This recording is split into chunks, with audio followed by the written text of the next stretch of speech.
Hey everybody, welcome to SaltyOldGamer, where we're on an airsoft journey and we're sharing everything we learn along the way. Today we've got a bit of a special one for you. We're pitting together two guns that have both been renowned to be the best shooting guns straight out of the box without any modifications.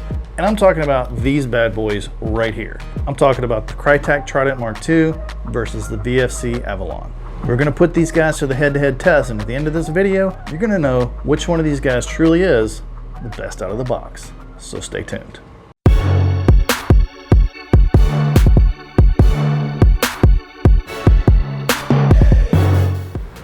Hey everybody, welcome. So today we have got a head-to-head video that we've been promising we were going to make. We're pitting the VFC Avalon against the Krytac Trident MK2 in accuracy and distance and grouping and consistency and the whole 9 yards, because both of these guns have a reputation of being the best out of the box. Krytac has a long-standing reputation of being top-of-the-line guns. And you're going to run into Krytac fanboys out there left and right. The VFC Avalon came out and was touted as being the Krytac killer. And you're going to find VFC Avalon fanboys out there. So yeah, we're going to answer the question, which of these it truly is the best out of the box. And today we're looking at the VFC Avalon VR16 Saber Carbine and the Krytac Trident MK2 CRB. Now the CRB has a slightly shorter barrel, but all these guns are basically going to be the same. If you're asking yourself what are the differences, if you're looking at the Krytac Trident MK2 CRB or SPR or the VFC Avalon Saber Carbine or Caliber Carbine, or even if you're looking at the Krytac LVOAC and S, all of these guns are going to be basically the same internally and the same basic performance. The LVOAC is a little bit higher in price because it is a licensed replica of the real war sport LVOAC in real life, and you're paying a premium price for that. So we're talking about the differences between these guns in pure performance. So let me run through the externals and internals of this gun real quick, and then we'll jump straight into those performance reviews. Now on the VFC Avalon, with the exception of the magazine and the grip and the buttstock, everything is all metal. You've got an M-LOK rail system, monolithic Picatinny rail up top, flip-up sights, ambidextrous mag release, ambidextrous fire selection control, rotary style hop-up, locking bolt and bolt catch release, and a cool QRS handguard in front of this lightning bolt style trigger. Now on the inside of the VFC Avalon, you've got VFC's ECS version 2 gearbox with 8mm bearings, a high torque motor, inline MOSFET, and inside of that outer barrel, you've got a 6.03 tight bore inner barrel, top of the line internals and externals on this gun. Same with the Krytac Trident MK2 CRB. With the exception of the Defiance branded grip and buttstock, everything on this gun is also full metal. Now up front on this gun, we've got a Gemtech black side mock suppressor that does not come standard on this gun. It does come with a typical orange flash hider. In fact, both of these guns come with an orange flash hider, and we took both off. We replaced the orange flash hider on the Krytac with the Gemtech black side mock suppressor, and we actually replaced the orange tip on the VFC Avalon with the black metal birdcage flash hider that came with the Krytac. I know, it's blasphemy, but there's a Krytac part on the Avalon. As we said, outside of this gun is full metal. You've got a Defiance key mount rail system up front, monolithic Picatinny rail up top. It does come with flip-up sights as well, but we've removed these for our camera mounts and because we also have a red dot sight on here already as well. Fully ambidextrous fire control selection, fully ambidextrous magazine release, charging handle that reveals a rotary style hop-up, and a working bolt catch and bolt catch release.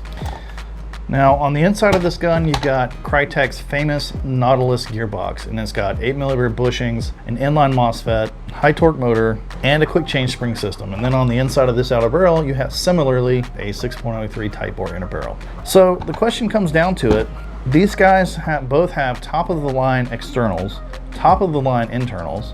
So which one's going to perform better? Let's go check that out right now. Both of these guns out of the box came in shooting a little bit hot, right over 400 FPS, but after a weekend of gameplay, both settled down to shoot right around 390 FPS with .20 gram BBs. And with 11.1 LiPo, both shoot right around 20 rounds per second. You shoot 10 shots at the torso on the left side and then 10 shots at the head on the left side.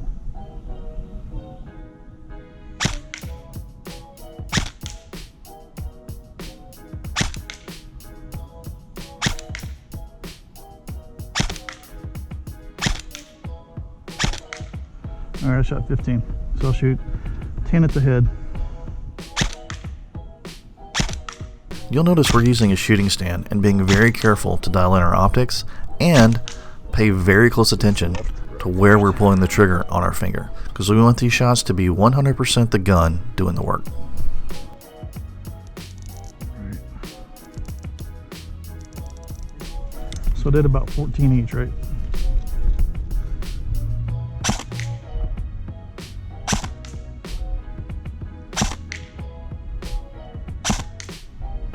I'm going to do 14 at the head.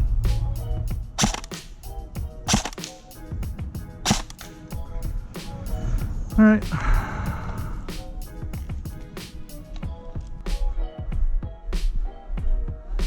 So this is with 0.20 gram BBs. Actually, the groupings around the torso are about the same.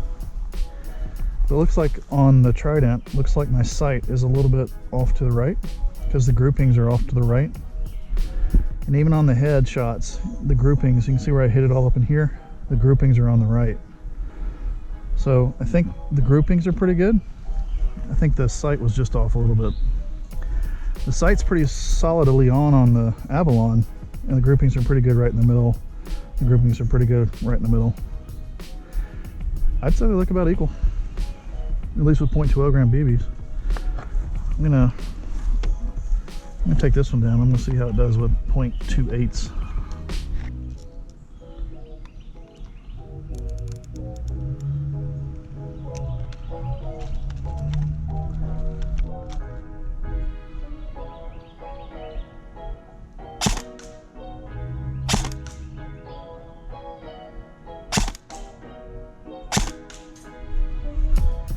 All right, so this is with 0.28 gram BBs. Now you can see this, the accuracy with 0.28s is so much better. The grouping is right center mass. Look at the headshots. Right in the center. So very concise shots, very concise grouping with 0.28 gram BBs. This is 44.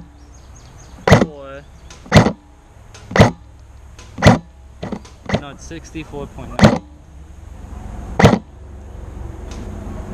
That your gun with 78 yards.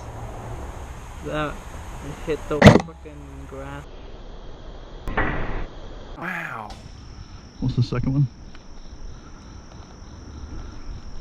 45.3.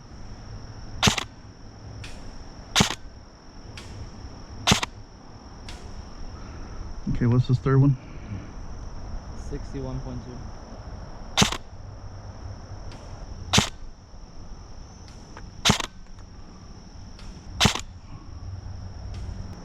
What's that fourth one? That one? Oh, the fourth one? 77.6. Here it is. There it is. Wow. All right, guys, so let's talk about the shooting for just a minute. We shot both these guns at 70 feet with a shooting stand because we didn't want anything to be different between the two shooting sequences. We used 0.20 gram BBs in both, dialed in our optics beforehand as best as we could. We shot from the same distance at targets that were only about a foot apart.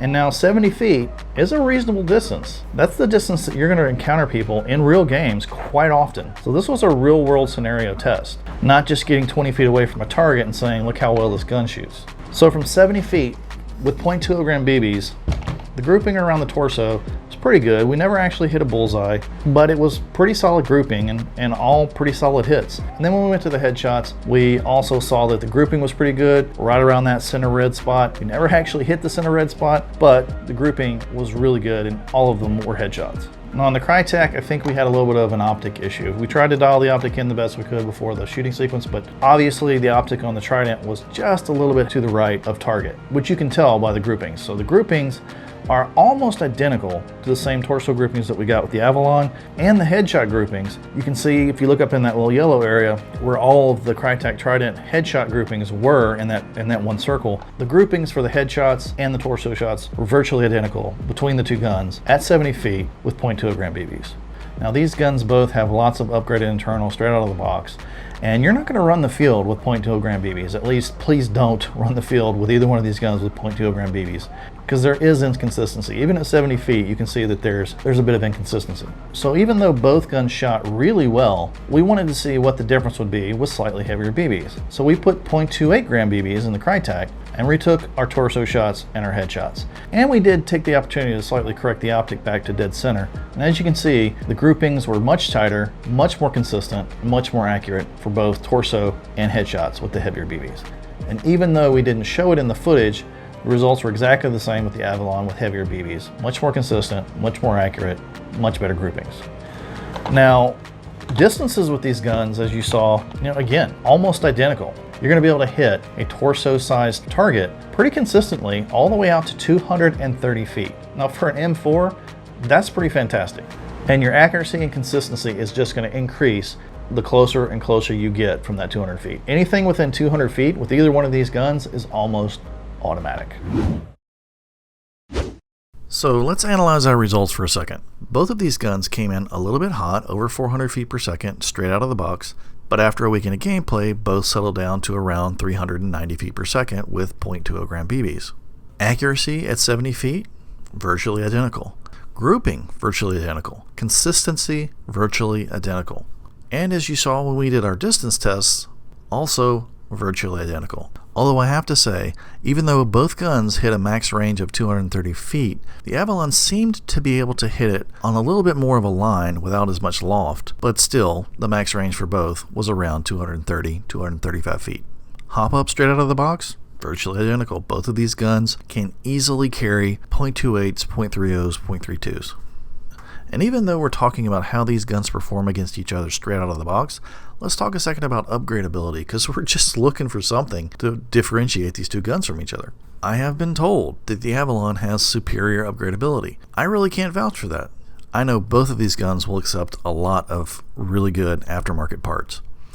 But I will tell you this, I know that for the Krytac Trident MK2 CRB and SPR, you can buy complete drop-in upgrade assemblies from places like Umbrella Armory that come with a tight bore stainless steel polished Prometheus barrel, the Pro-In hop-up unit, custom fitted with a flat nub, and an R-Hop modification. And you can just drop that straight into your Krytac Trident. So maybe, as people say, the Avalon is a bit more upgradable, but those ready-made modifications for the Krytac, in my opinion, again, make them totally equal. Both of these guns shoot absolutely amazingly. In fact, I would dare to say they almost shoot identically. And as we mentioned earlier, this is probably going to be true regardless of the flavor of Trident or Saber that you get. If you get the Krytac Trident CRB or SPR or the Avalon Saber Carbine or Caliber Carbine or the LVOAC, with the same basic internals, you're going to have the same basic performance. So ultimately, it comes down to this. Which one do you like better? You're going to have your fanboys cheering for Krytac. You're going to have your fanboys cheering for Avalon. What the bottom line is, you're going to get about equal performance out of all of these guns. So you just need to look at what aesthetically do you find most pleasing about these guns. And that's the one that you should roll with. That's our opinion. We love both of these guns and we play with both of these guns. Now aesthetically, I have to admit I'm a little bit partial to the Krytac. I really like this Defiance key mod rail. I love the way that it feels and I love the way that it shoots. But when I play with the Avalon, I make some crazy shots with that gun too that just make you go, wow, this gun is really good. So guys, thanks for sticking with us. Really hope you found this video helpful if you're in the market for any of these guns. And hey, if you like the content and you want to help the channel out, like, subscribe, share, comment, all that good stuff, because it really does help us get out in front of more people. And guys, if you haven't already, join us on our airsoft journey by hitting that subscribe button and make sure you hit that notification bell, because if you haven't figured it out by now, YouTube's a little squirrely about notifying if you haven't clicked that bell, and we don't want you to miss a single video that drops every Tuesday with bonus videos on Fridays. And until then, we'll see you next time. And a cool QRS